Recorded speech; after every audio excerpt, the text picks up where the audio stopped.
Good evening, ladies and gentlemen. We are going to begin our scheduling presentation. We're going to have our school counselors come on and go through some presentations with you. My name is Kevin Smith. I'm going to be handing the stage, so to speak, over to our counselors, and so you can see them here. So welcome, everybody. We're glad you're here. Hopefully, we're able to answer your questions. If you do have a question, you can go ahead and feel free to put that in the chat. And we are excited to get things going. So I'm going to turn the stage over to Mrs. Owen, Mrs. Wade, and Mrs. Reynolds, and they are going to take it away. Hi there, good evening, and thanks for joining us tonight. I'm Chris Owen. I am the school counselor for names A through GA. I am Miss Wade. I'm the counselor for O through Z. And I am Miss Reynolds, and I am the counselor for last name starting with GE through N. We are going to ask that if you have any questions that you please hold them to the end. Our hope is that we will be able to answer most of those through the presentation. And then if you have any at the end, we can just answer the questions that you have. So I am going to go ahead and start the presentation here. Give me just a second.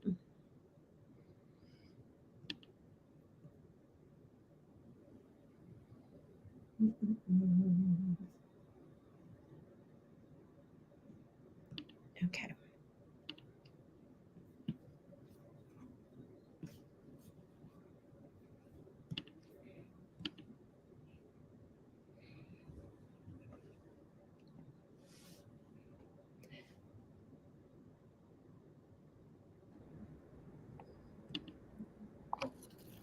All right.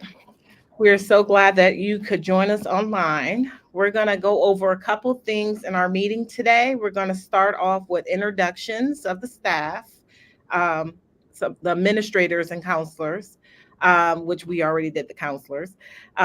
Once we get done with the staff, we're just going to go through how to schedule, where to find resources to schedule, and open it up for questions and answers.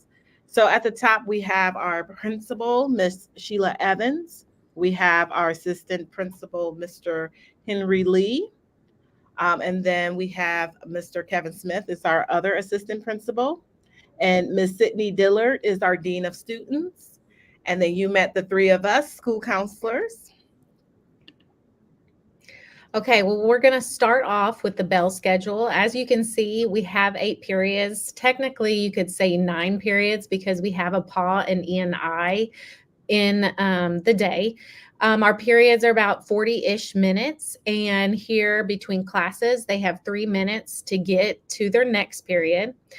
PA and E&I, what that kind of is a homeroom type of thing. And what they'll do in there is they do some social emotional learning.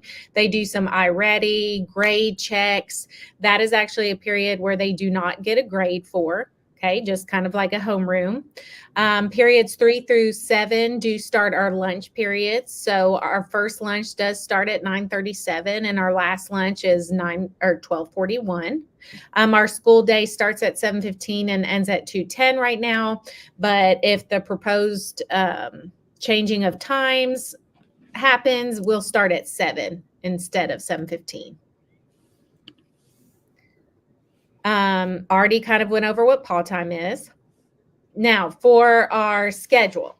So this is what kind of a typical schedule looks like. This isn't what every schedule will look like. These 4 classes that are highlighted, those are our core classes. So math, science, social studies, and English. Those are full year classes. So for example, if you happen to have math first period, not everybody will, but if you do, that math class will go the full year with the same teacher and the same students. Another class that is full year is PA time. That's the one we just kind of talked about. Go ahead and click it twice. The other things here is we have lunch every quarter.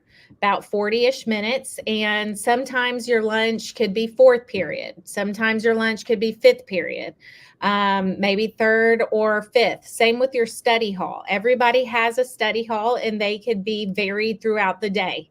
The reason why we do that is because we want to get your electives in. Okay, so sometimes we'll put our electives and whatever's kind of left over, we'll stick the study hall and the lunch in. So you might not have lunch all fourth period the whole year. It might stagger a little bit.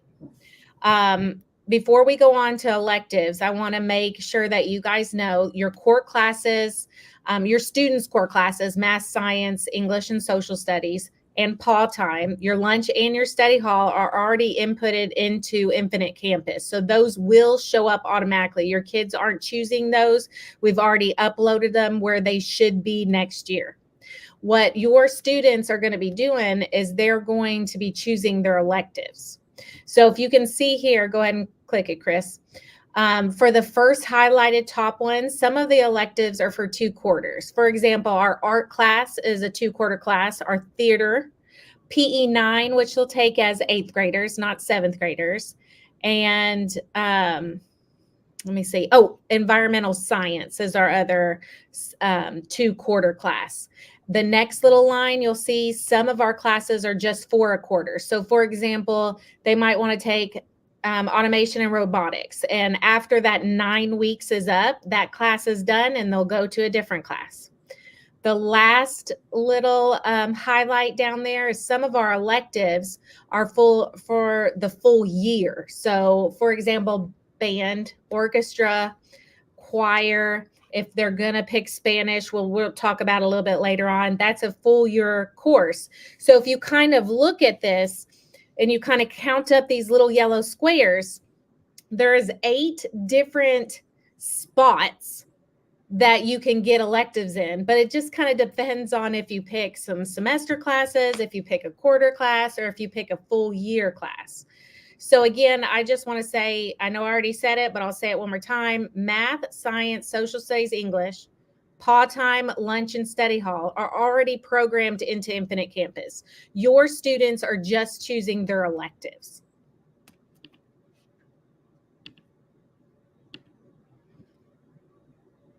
That's kind of what I just said.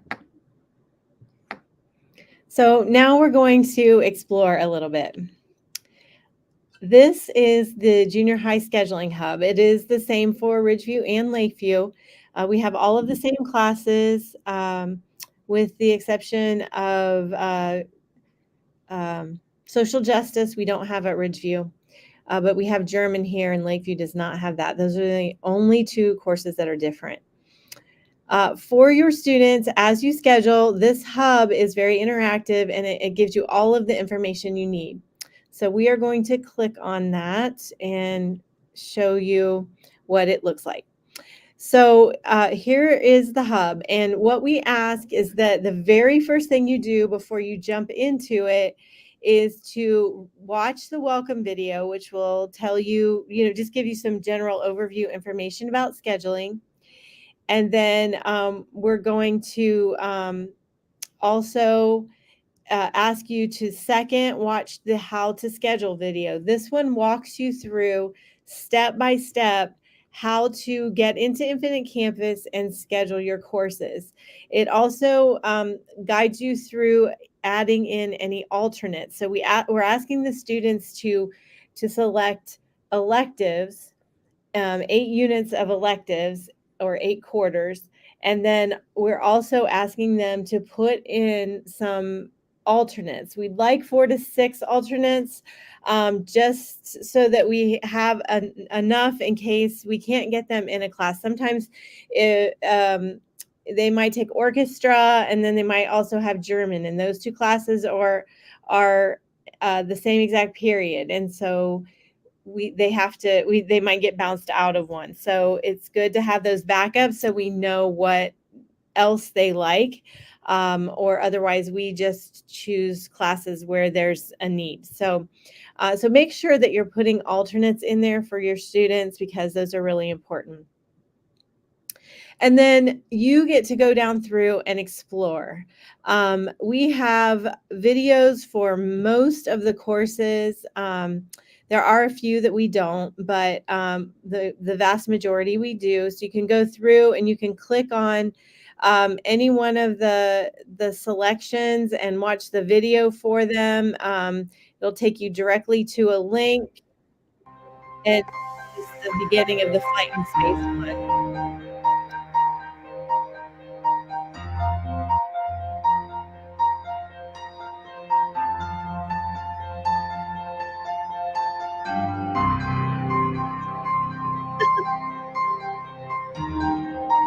You need to stop now. Hold on just a second. Okay. Are you with me still? Yes. Okay, perfect. All right, so you click on those and you can see all of the different electives and watch the videos for those. Chris, you might need to reshare your screen because it kind of went down. Oh, it did. Mm-hmm. Okay. Hold on just While Chris is getting back up, we did have a question about band and he couldn't find the selection of band. That is now fixed. So if you go back in there, band will be in the selection. Yes. Okay. All right. Just trying to get back here. Okay. So you can watch any of the videos. Also, at the very top in the light purple, you will see the junior high course of study. The course of study is basically a program that lists every single course that we have and descriptions of each of those. The junior high course of study is now a 7 through 12 document. So the actual junior high courses don't start until page 82. So just kind of, skip through it until you get to page 82. And that's where you will find all of the information on junior high courses.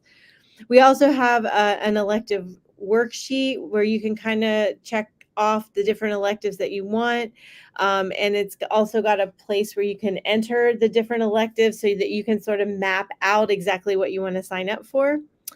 And then there's actually written description of how to schedule an Infinite Campus. We have the video at the top, but there is also written description. And then there's information about special education, gifted services, EL, and the scheduling timeline. So there's just a lot of good information in here. And then we also have at the bottom a Google form. What we are asking is that you go through all of this information, have your kids talk to the counselors at school or the teachers and try to get the answers that they need. But if you can't seem to get those answers, this Google form is sort of like a last resort for you to ask questions. We want to make sure that you're looking through the information because we won't have time to answer a lot of questions about the same thing or questions that have already been answered within the document. So please try to see if you can locate the answer before you put it in the Google form, but we will get back to you as quickly as we can on that.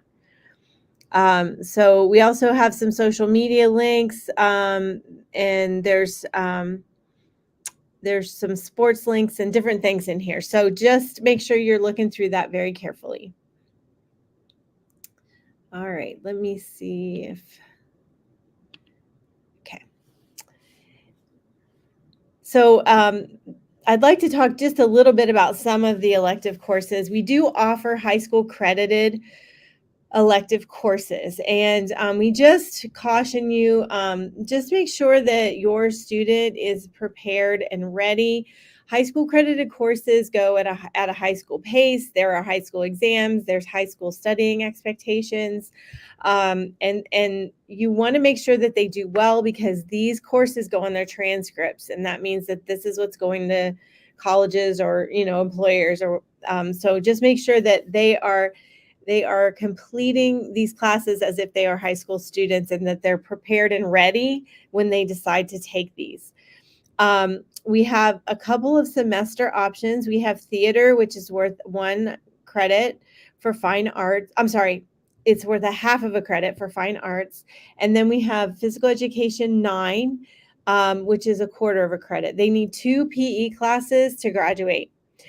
So this would be one of those, but they have to have passed the 7-8 PE with a C or higher before they can go to PE 9. So and sometimes we get the question, can they do that in their 7th grade year? Yes, they can take PE 82 and then they can take PE 9. We prefer that they take it their 8th grade year, but they can take it their 7th grade year. And we also get a lot of questions about the PE waiver, so I will explain that to you. Students have to have 2 PE classes in order to graduate. However, if they are in 2 seasons of a high school sport, not junior high, a high school sport, after they have completed both of those seasons, then they can go and request a waiver, and they can waive PE for high school. So that means they would not have to take it. But in not taking it, then they also don't get those credits, and they'll have to take something else, to make sure they have enough to graduate. But they can either do two seasons of a sport and get the PE waiver, or do 2 physical education classes. They can't mix and match. They can't do 1 PE class and 1 season of a sport. So just keep that in mind. And again, that does not happen in junior high. That's all in high school. And as far as the other year-long electives, the languages, okay, so one thing that German is not on there. We do offer German for 8th grade, and I'm not sure what happened to that, but that is not on there.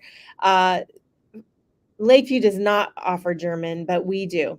So as a 7th grader, we have a new language option, and that is students in 7th grade, if they decide to take Spanish, they need to take Spanish 1A. What we've done is we have stretched out the Spanish 1 class, and so they take the first part of Spanish 1 in 7th grade and the second part in 8th grade. And so that sort of allows us to slow it down a little bit and make it a little easier for them to be successful as they're going into this high school language. And then if they're an 8th grader and they are wanting to take Spanish 1, they would actually sign up for Spanish 1, not Spanish 1A. So, kind of look at that carefully and make sure you're signing up for the right one. In order to be in Spanish 1 as an 8th grader, you have to be proficient or higher on a 7th grade ELA state test.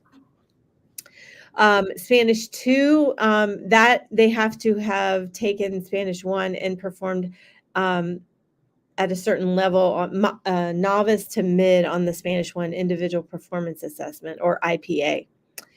And then they can take French, and they, as an 8th grader, they have to be proficient or higher on the 7th grade ELA state test. And that is also true for German as an 8th grader. Mrs. Owens, can Yes. you explain the sports part again? There was a question or comment, maybe just the waiver part. Oh, the waiver? Mhm. Okay. So if in order to graduate, they have to have 2 credits of PE, and each credit is worth 0.25, which equals a total of a half of a credit in order to graduate. They don't have to take any PE in junior high if they don't want to, but before they graduate, at some point, they have to have those 2 courses of PE. They do have the option of taking a quarter credit or one of those PE courses in junior high, but they have to have taken the 7th, 8th grade PE before they can take the PE 9. If they take PE 9, then they can go to high school and take the other PE credit, and they will have the half credit they need to graduate. A lot of kids ask us if they can waive PE. In order to waive PE, you have to have participated in 2 seasons of a high school sport, not junior high, high school. So this doesn't even the waivers don't even happen in junior high, they happen in high school. So a student would, if let's say they played 2 seasons of football, then they can apply in high school for a waiver for PE, and they fill out that form, and they don't have to take any PE in order to graduate because they participated in 2 seasons of a sport. And sports also include cheerleading and marching band. So it has to be a high school sanctioned sport. For example, my own son plays high school hockey. he could not. That is not sanctioned in our area. It's a club sport, so that does not count. Only the high school sanctioned sports through the high school. So they have to do 2 seasons of that in order to waive PE. And you can't mix and match. You can't do, like, let's say they take PE 9 in 7th grade, and then they decide that they're going to do track in high school, and they do a season of track. You can't do that. You have to either do the 2 PE courses or the 2 seasons of a sport. Hopefully that explains it. If you have any further questions, you can ask at the end. And then, just keeping in mind that your GPA now, when you're taking high school credited classes, is part of your high school GPA that goes on your transcript. And that, again, all the courses are paced and the content is the same and the standards are the same as high school because they are a high school course. And if they get into a course, let's say they go into a language, within the first 10 days, and this is a high school policy, district policy for these classes, they have to drop within the first 10 days, or they get an F for if they're passing, they get an F for the grading period, and then a WP for the rest of the year. If they're failing it within the first 10 days, hopefully not, they will get an F for that grading period if they drop it, and then they will get a withdrawal fail for the rest of the year, which can seriously impact their GPA and their eligibility. So if they're taking a foreign language or any high school credited class and they want to drop it, they have to drop it within the first 10 days or they get that penalty of the F for that grading period. So just be aware of that. Like it's treated exactly how it is at the high school. And then we also have the pass-fail option. Up to 1 semester long elective per year can be taken for pass-fail.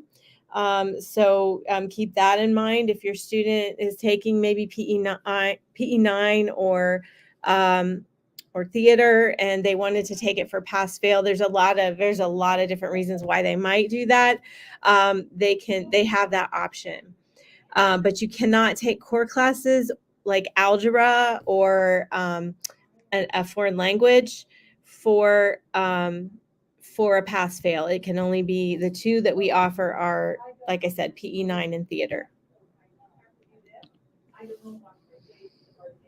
All right, so I'm going to go in just to talk just a little bit about our IEP process and what that looks like if your child has an IEP. So here on this slide, we just have some different resources that's offered to students that have an IEP plan. The special ed coordinator will talk with your child's teacher and other individuals that has helped your child be successful at school, just to make sure that everyone's on the right plan and creating the best case scenario for your child. These resources are not in the scheduling hub. The intervention specialist and special ed coordinator will sit down and decide what is best for your child, but we wanted to share some of the resources that we do offer in our building. So we have co-teaching classes. That's when we have an intervention specialist that's in the English or math class with the regular English and math teacher. So that basically is one of the options that the special ed coordinator will make a decision on. We have tutoring, and that's basically a small group where students will work with their intervention specialists on their goals and objectives. We have independent reading, and that's basically where they will work on decoding and other goals that need to be met in those areas. We have a resource room classes, related services, alternate assessments, and then we also have special transportation.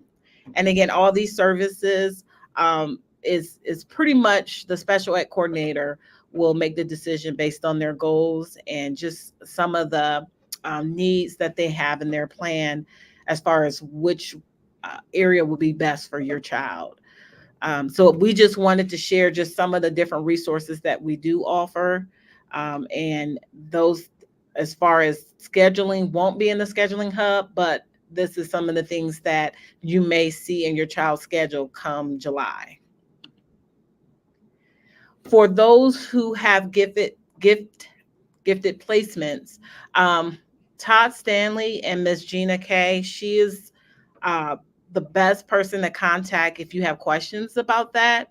They will be able to go over as far as their placement or services that comes with their placement. You can send them an email and they will get back to you as soon as they can.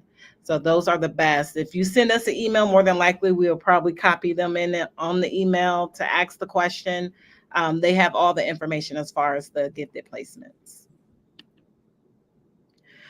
Next, I'm going to talk just a little bit, just some scheduling information, tips. When scheduling with your child, they're going to have 2 periods basically available for electives. So what that will look like, I think Ms. Wade went over earlier, but they will be able to fill in electives quarter. So that means they will pick 4 quarter classes. So that will fill in 1 period, or they may choose 2 semester electives, or they may choose 1 year long classes. And that will be like your band, or if they decide they want to take Spanish 1A or orchestra. Those long 1 year classes will take the full spot. So it'll be first, second, third, and fourth quarter. When they get done scheduling, at the top of the screen, you'll notice it will have the 36 out of 36 units. What that means is that their schedule is complete. If you do not see a 36 out of 36, that means you may need to add some more electives into their request. So when they make the request, they're going to put their electives. We're asking for them to also put between 4 to 6 alternatives, and what those basically are is just, if they don't get in the electives that they choose, the alternates will be the backup ones. And an example would be if your child signs up for a class, let's say they sign up for band and they sign up for Spanish 1A, and then they sign up for, let's say, STEM projects. But STEM projects is only maybe offered during the time band is offered. So what will happen, it will pull from their alternates.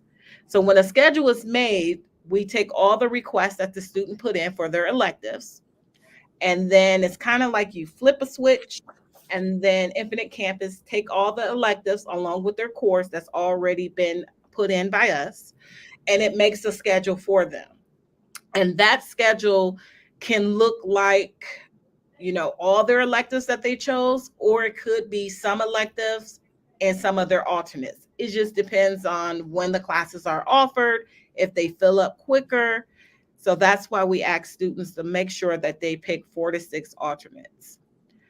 Along with that, we also try to remind students that once they put those electives in, that is not their schedule, I guess you can say. That's just the recommendations that they're given to us as far as the courses that they would like to be in.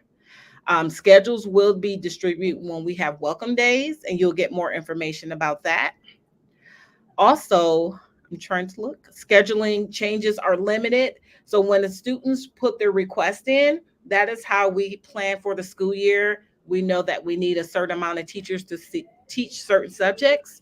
So when it comes to the beginning of the school year and students request for schedule changes, sometimes it's very difficult for us to make those changes because the size of the classrooms is based on the request that we receive. So schedule changes are very limited because of that reason. Other than that, we always just remind students and parents that the classes that they choose for their electives, again, are requests. We try to do our best in accommodating that, but sometimes if classes fill up or if it's offered during a period where a student has something that they need in their schedule, they may get those alternates. The deadline for entering requests is Friday, March 8th. And now this is the time we can open up for questions and answers. If anyone have any questions. Oh, and Mr. Smith brought up a good point too. Sports, you'll have to, if your child is interested in playing sports in junior high, they will need to go through final forms, which you can find that also when you go to the scheduling hub. All the way at the bottom, we have some information about athletics. If you click on that, it'll guide you to where you need to go. And they do have to have a physical in order for them to play any sport. So I always tell students if they're going to play fall sports, go ahead and start signing up for making those appointments for those physicals because usually the doctors are very booked up during the summertime. Another question just came in about gifted classes. So if a child was in a gifted class this year, it does roll up to next year, but we still have an opportunity in May for them to take their OST to maybe get into a gifted course. So when you're looking at your Students Infinite Campus, just look at it, make sure they're in the right place. If they're not in the right place, just shoot us over an email and we'll make sure that they're in their gifted class or their advanced class of where they should be.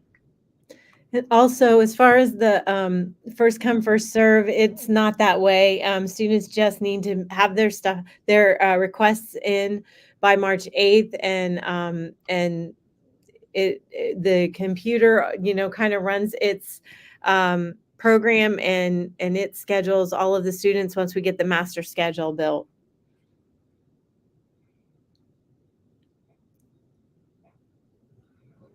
Also, with the final forms, when you sign your child up in final forms and you get your got the physical in, it'll ask you what sport your child wants to play, and you'll click on those sports.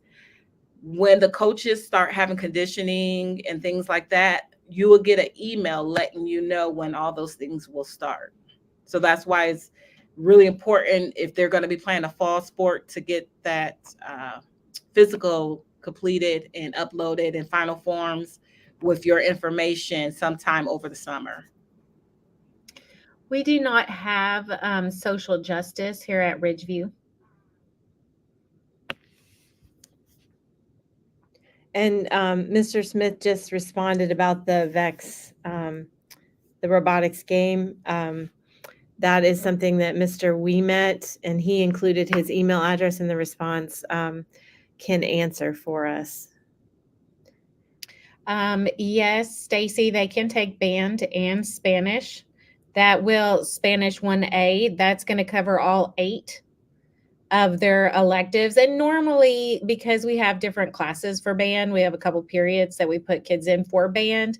Most likely you'll be able to take band in Spanish, but that would fill up all their elective classes.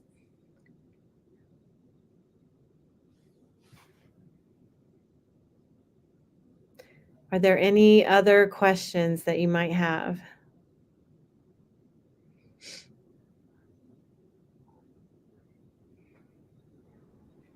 Everyone asked some really good questions. Mm-hmm. Well, okay, go ahead. We'll be sending out this because it is recorded, and we'll send it out talking points later on tonight. Oh, the date for submission is March 8th.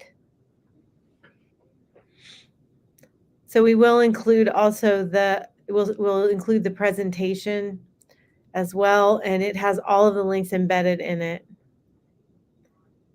Our 504 is treated like IEPs. I mean, 504s are legal documents, and so we are required by law to adhere to them. So and they are reviewed each year and evaluated every 3, which is very similar to IEPs.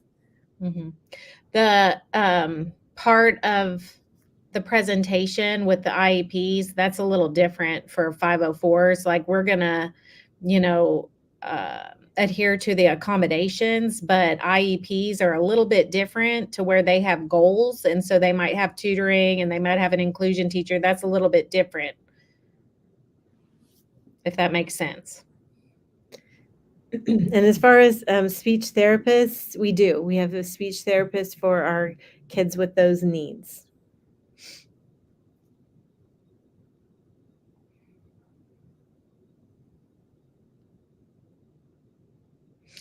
Sometimes, let me kind of give you an example for the alternate electives. And she kind of gave one earlier, also Mrs. Reynolds did. But let's say like band or orchestra is only offered the one you have to take fifth period, and maybe robotics is offered fifth period also.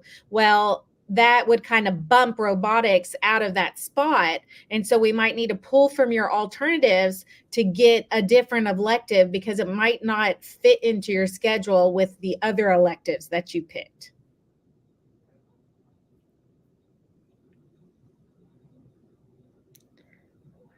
As far as the band and Spanish question, that does cover the 2 electives that you get to choose. So if they take those 2 courses, then those are the 2 electives that they would have for the year.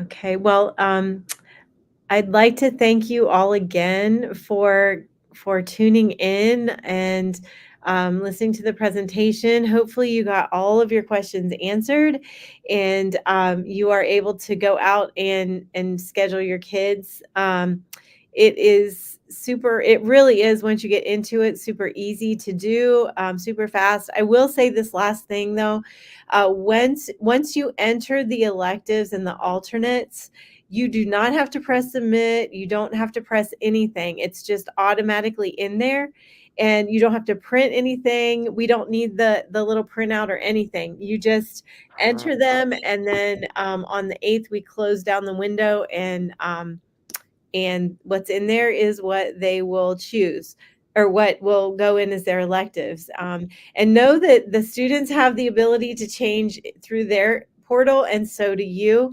So just be aware that sometimes kiddos will go in and change them last minute. So make sure that you have a good conversation with your child, and that you all agree on what they want to choose.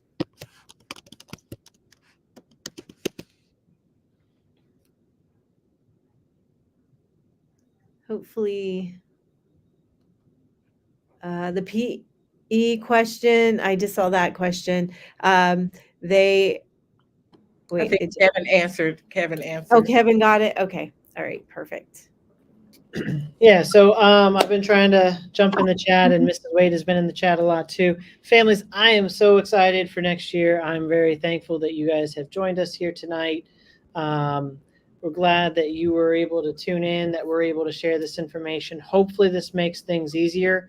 But if you still have a question, please do not hesitate to reach out, and we will be glad to get back to you as best we can. You guys have a great night.